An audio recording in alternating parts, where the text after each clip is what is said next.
Baltimore. Thank you, Bishop Thomas, for bringing us under this beautiful auspices to pay tribute to our darling, precious Elijah. Mr. President, Mr. President, Mr. Vice President.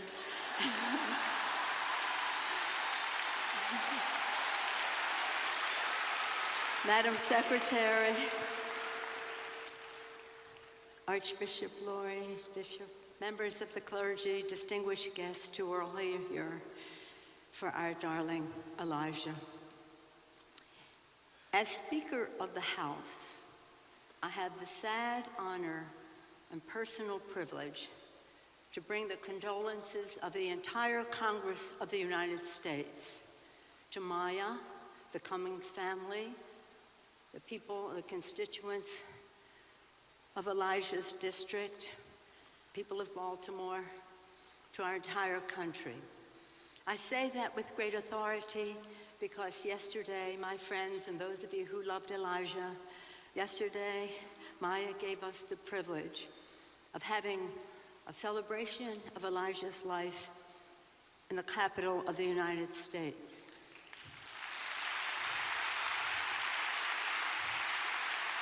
The first African-American lawmaker ever to serve in repose, lie in repose in the capital of the United States.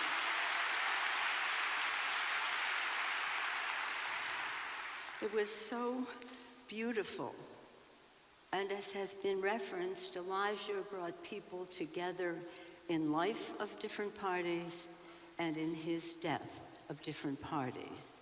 And that's why I'm so pleased that yesterday's service was very bipartisan. In fact, it took bipartisan agreement for Elijah to lie in repose on the same catapult that Abraham Lincoln lay in repose in the Capitol.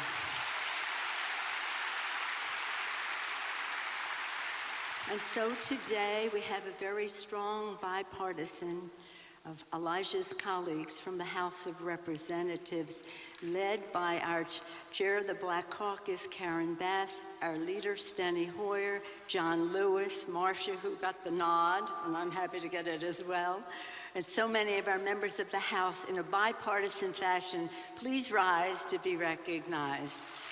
And their families and their staff, Elijah's staff. John Lewis, where are you, John Lewis?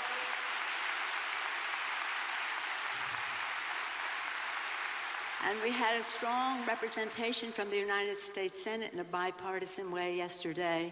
Today also led by Ben Cardin and Chris Van Hollen, bringing so many senators here today.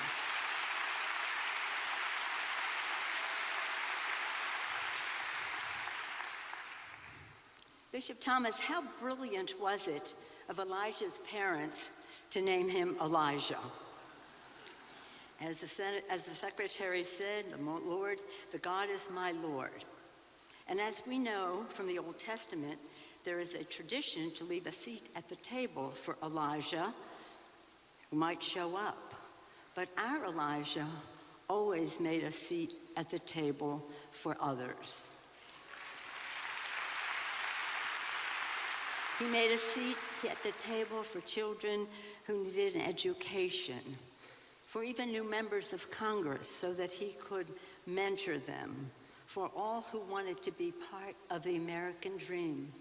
Elijah himself personally lived the American dream, and he wanted everyone else to have that opportunity, hence many seats at the table. How fortunate for our country that his parents also taught him to live up to his name. How blessed are we all to know him and to benefit from his friendship and his leadership. Elijah was a proud man, proud of his heritage, proud of Baltimore,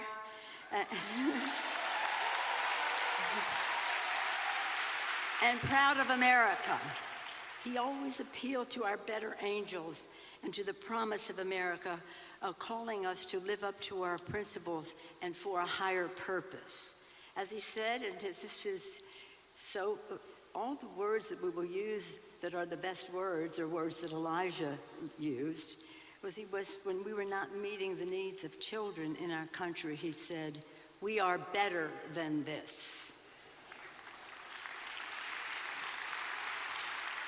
He held himself to a high standard, and that is why I've called him the North Star of Congress, our guiding light. Thank you, Maya, for giving me this opportunity to speak at the Baltimore celebration, as well as yesterday, of Elijah's life. Previously, I've seen some of you over time speaking as Speaker of the House before at St. James Episcopal Church to speak at the funeral service for Congressman Parren Mitchell, a sad and proud day for the Baltimore community and our country that day. Paying tribute to Parren was both an official and a personal honor. My D'Alessandro family and the Mitchell family had been friends for generations.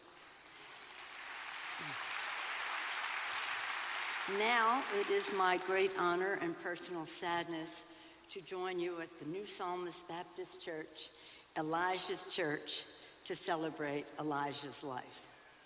As I said, yesterday, members of Congress said goodbye to Elijah. Maya gave us the honor again of holding that official service in the statuary hall of the House. At that time, I said this was appropriate because Elijah was master of the House, master of the House. In his chairmanship of the Committee on Oversight and Reform, he lived up to his responsibilities to hold the federal government accountable to the laws of the land. One word I would use to describe Elijah over and over again is the word future. He was there to make the future for our children, whom he called, as has been said, our living messengers to a future we will never see. But he wanted for those children to have a future worthy of their aspirations, and he wanted them to have a future built on our values, continue to be built on our values. And as a master of the House, he was also the mentor of the House. Does anybody in here be mentored by Elijah Cummings? I think so.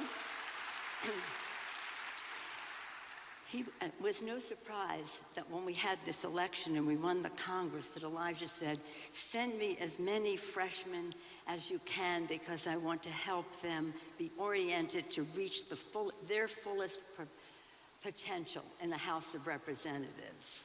So wonderful that he did that. And all members, whether new or not, benefited from the generosity of his spirit, sometimes the candor of how we do our work. Whether we asked or not, the candor was there. And again, it was an honor to share, again, some of these thoughts about our dear Elijah.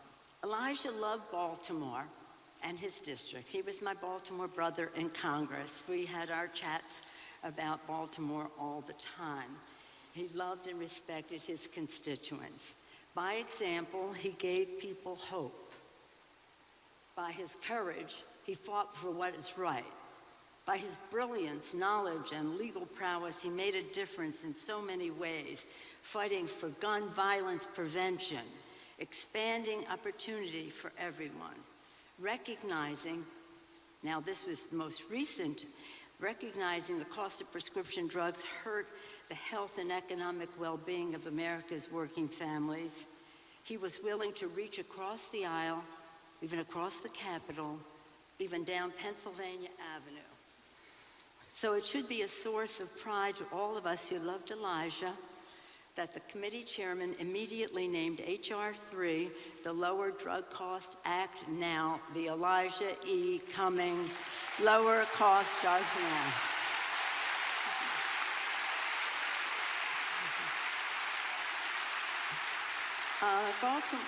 Our Baltimore connection gave me special entree into the thinking, Elijah's thinking, which helped me as speaker. Our love of the Orioles and the Ravens made it fun. Thank you, Baltimore, for your contribution to the greatness of the United States of America. When I spoke on Wednesday at my brother Tommy D'Alessandro's service, I acknowledged that we would be honoring Elijah today. We lost two great leaders in 1 week, we did in Baltimore. One of the things that Elijah, my brother Tommy, and I, being from Baltimore, and I representing San Francisco, had in common was the pride we took in Baltimore, our Baltimore.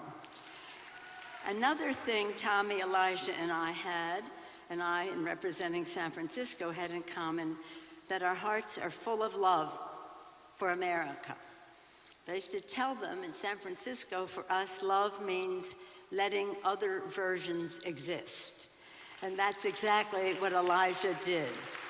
Respecting the views of others, reaching across the aisle, building community and consensus. Thank you, Maya. Thank you to the children and to your entire family for sharing Elijah with us and for loving him so much. You were the source of his strength and inspiration. I hope it is a comfort to you that so many people mourn your sad loss and are praying for you at this sad time. As we always pray for God to bless America, let us acknowledge that God truly blessed America with the life and legacy of Elijah E. Cummings, mentor, master of the house, North Star, Mr. Chairman, Master of the House, may he rest in peace, Elijah Cummings. Thank you all so much.